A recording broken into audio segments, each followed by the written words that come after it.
what we've agreed on. We have agreed to, number one, facilitate and encourage open dialogue between communities of traditionally opposing beliefs for the purpose of achieving mutual understanding, respect regarding the topic of Confederate flags, monuments, and other symbolism. Number two, to discourage participation in illegal activities in the process of the public discourse and promote the utilization of legal avenues for the accomplishment of our goals and objectives.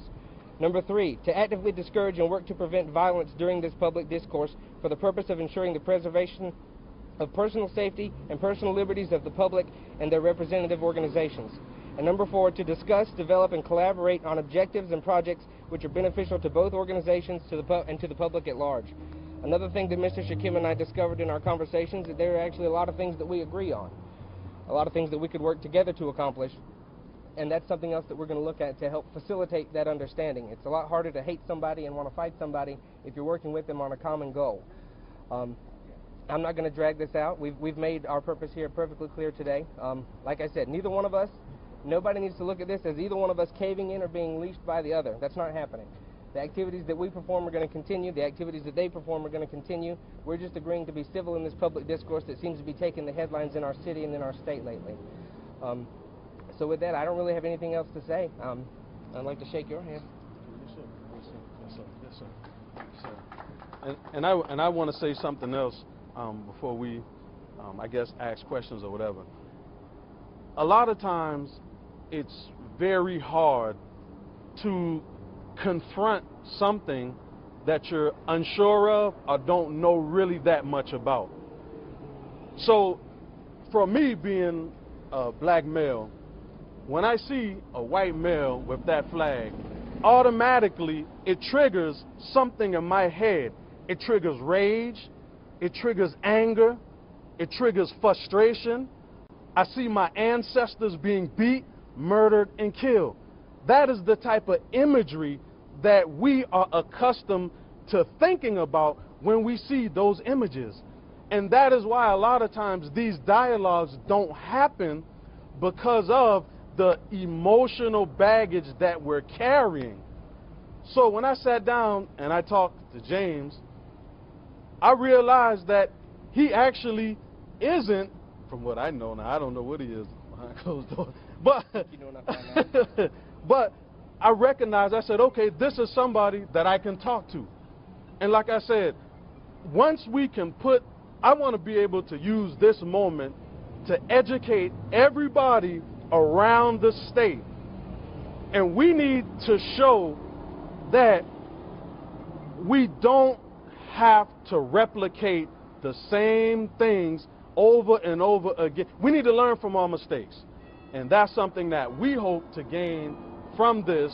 And like I said, we just want to let everybody know that, you know, as a street general in my organization, a street general in his organization, like I said, we know that if something goes wrong, at the first sign of that happening, we know that the whole city could actually go down in flames. If something happened to them while he's flagging, he has a whole organization behind him that'll probably do something. And I have a whole organization behind me that will do something. And we all are our brother's keepers.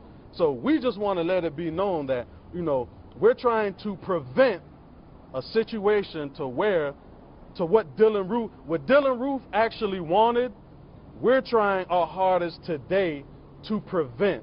So we're coming together today to say, okay, through our dialogue and our discussion, we are still shooting down the dream of Dylan Roof of having a race war. So we are still crushing him in defeat today, because opposing sides are coming together uncompromisingly, but we are still having dialogue intelligently.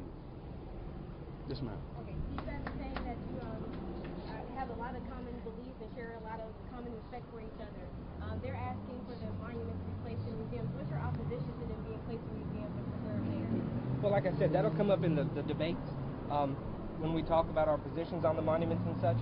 But I don't believe that just because I want to preserve the monuments for what they mean to me and what they mean to our side of the debate, that this gentleman and I or our organizations have to duke it out in the streets to settle that discourse. That's not what has to happen.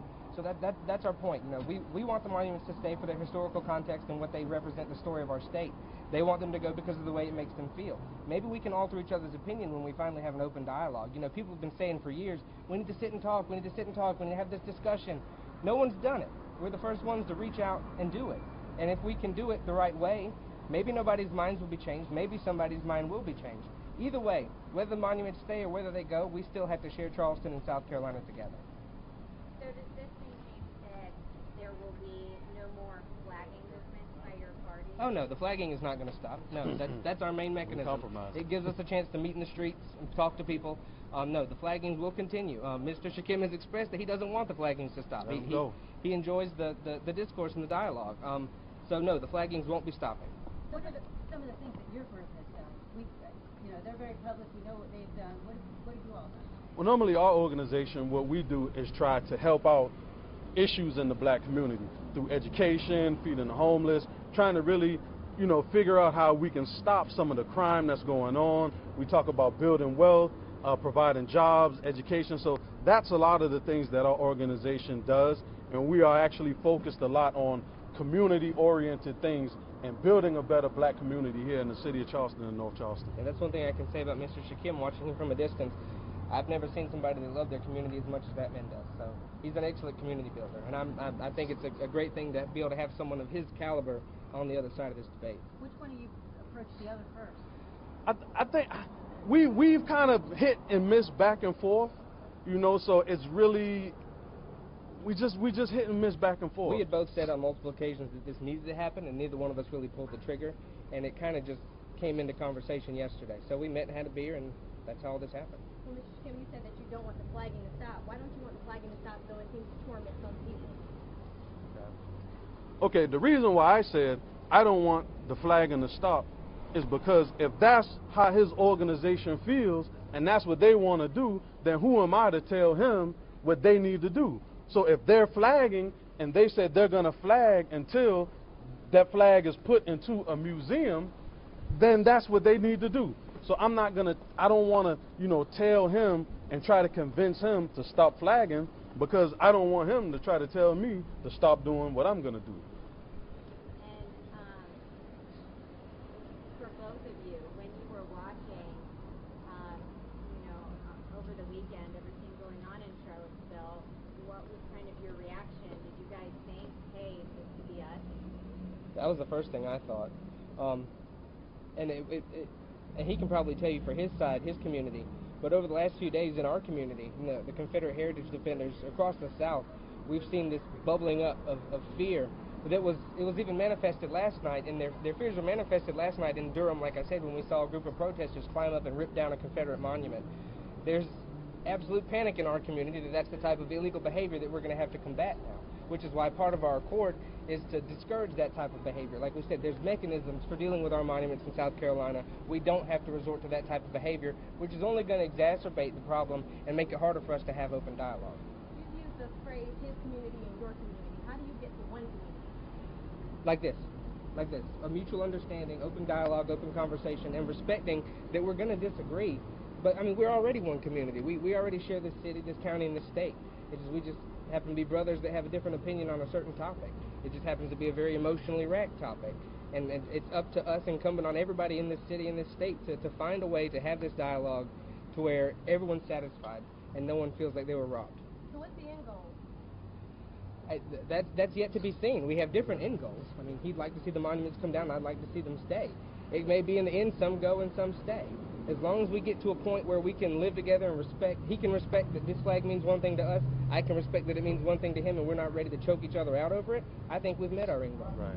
And then another thing, you know, taking down the monument, in essence, isn't our end goal, because we understand systematic racism and systematic oppression is still going to live on, even if the flag comes down or even if the monuments come down.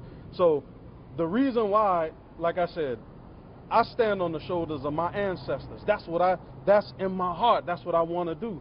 So I believe if Denmark Vesey came back to life today and he saw that statue of John C. Calhoun, he'll want it down. So his wish is my wish. And I believe also, you know, one other thing, our two groups and our associations, we are the most outspoken, visible organizations in the community, in the streets. So it really helps to see, because lawmakers could do whatever they want to do, but they go home in their nice, comfortable homes, and you don't see them. But us, you're going to see us in the streets. You're going to see them in the streets. So we're the ones who are going to catch the backlash and the brunt of anything that happens bad in this city if something goes on. We're the ones that's going to be affected, not them. What will you be asking City Council for tonight, if anything? I don't have any intention of going into the City Council meeting.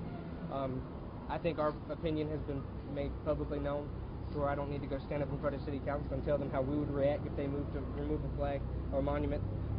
I don't know if they intend to go in there or not. I don't intend to go in, but there's several people who I would like to find out where they actually stand. One of those is Glenn McConnell. You know, we'd like to find out where he stands too. Yeah, so, you know, we need to find out where he stands, because, you know, for so long he has been a Confederate defender. And it seems now as though, since he's gotten into the comfort of making his $300,000, $400,000 a year, he has mysteriously hid his position. So we want to find out where Glenn McConnell actually stands, because it seems as though he's playing both sides of the fence down at the College of Charleston. So we want to pull the clothes off the emperor and kind of see where he stands. Absolutely. Also, Tecklenburg. I want to see where Tecklenburg stands also.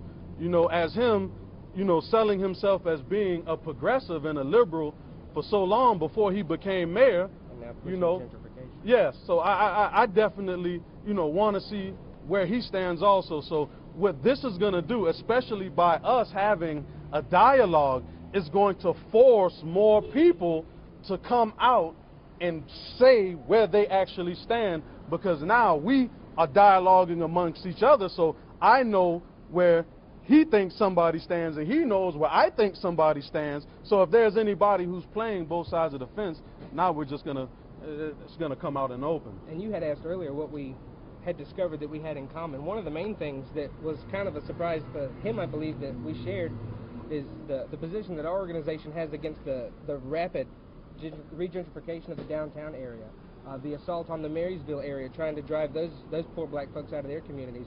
That's something that our organization is adamantly opposed to, and we've tried to voice that opinion, but we haven't been given the outlet to do that.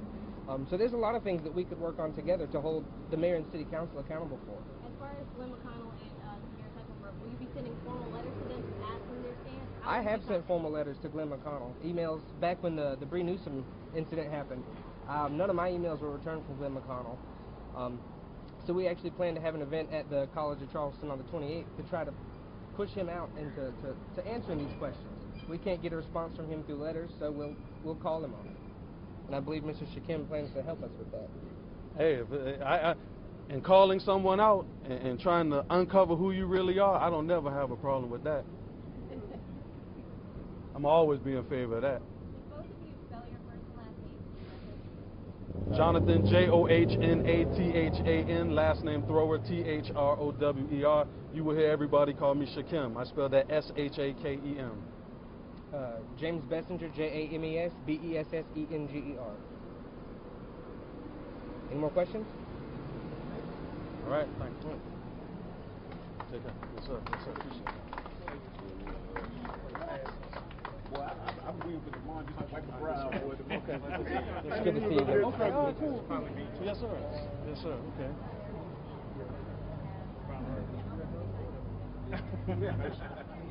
Yeah, this is this Daytona. It's nice to see it. In keeping with the Charleston spirit. I'm looking for some prayer. Yes, Can I ma'am. get your Work name? things out. Omar Ball. O-M-A-R? Well, that's my new name. Let me give you my government name. D-E Demond, D-E-M-O-N-D, McElveen, M-C, E-L-V, D-E-M. Thank you.